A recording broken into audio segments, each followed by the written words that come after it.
At itong ikagigising ko lang at kasama ko ang aking batang anak na babaeng napakakulit. Ang mga sayo na sayo sa harap ng camera at aliw na aliw siya. Nakikita niya yung kanyang face sa camera.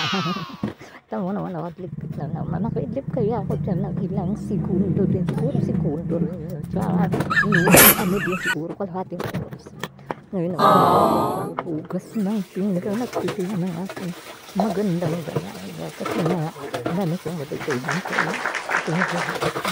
Subukin nga po. Ito nga. Ito yung pero secret ko na yun. Hindi ko ba sabihin. Kaya nga habang ako naghuhugas, ang sakit na ng aking talaga ng aking balakang siyempre. Grabe, kala mo talaga natanggal ang dumi. Sarap. Kailangan natin tinisin mabuti ang mga damit para hindi naman mabaho pag natuyo. Kailangan natin brasin talaga ng tuyo para hindi naman ka dugyot kapag kanikita naman ang iba tao. Sabihin naman, grabe naman to sa Iris. Naglabang nga pero labang tutut. Siya lang yun. Ang hirap nga pala talaga no pag nag-iisa kang dakilang magandang ina. Pero teka na ang doktor. Magandang ina. Huwag hantun yun ang hanapin ko itong banda. At ako'y alam ko na kung nasaan yun. Ako lang nakakalang. Secret ko na yun. Wala na kayo nakikita. Saan banda ako maganda. Ito nga nagbubukas-bukas.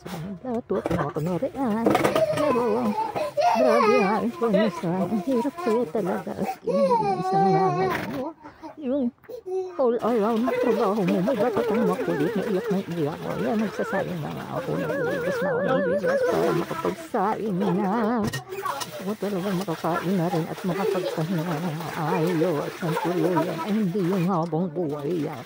Yung nagdad ako ng maawa para tomorrow is malakas na naman ang katawan ni mother niyo. Wow! Sinukat-sukat ko, bahala na dyan kung ano kasi hindi ko mahanap talaga ang my God. Tapos tubig, ano. At yan nga, nag-uugas na ako ng dede. Grabe, ano, sunod-sunod na ako ng hugasan. Naku, mahal na mahal ko na ang lababo ko. Hindi ko na yata pwedeng pakawalan. Pero ayos din, natapos ko din ang aking mga hugasin. Tapos niya, wala na akong gagawin. Upo-upo na lang, gantay sinaing. Tapos, harot-harot na lang sa mga junakis. Kaya yan ang gawain ko maghapon. Wala akong pahinga talaga kapag maghapon, pag araw, wala akong pahinga na maayos na uupo ako ng tatagal ako ng 2 oras o 1 oras kasi talagang gusto mo man magpahinga talaga kailangan mo gawin at trabahuin lahat ng nasa bahay para naman pagdating ng dating ay hindi kayo magbungangaan kasi napakaraming kalat. Pero hindi talaga may iwas maraming kalat sa bahay. Lalo't may mga dunakas na makukulit. Pero ako, ay naku, ayaw ko talaga nakakakita ng kalat. Kaya sunod ko kapag kalat nila.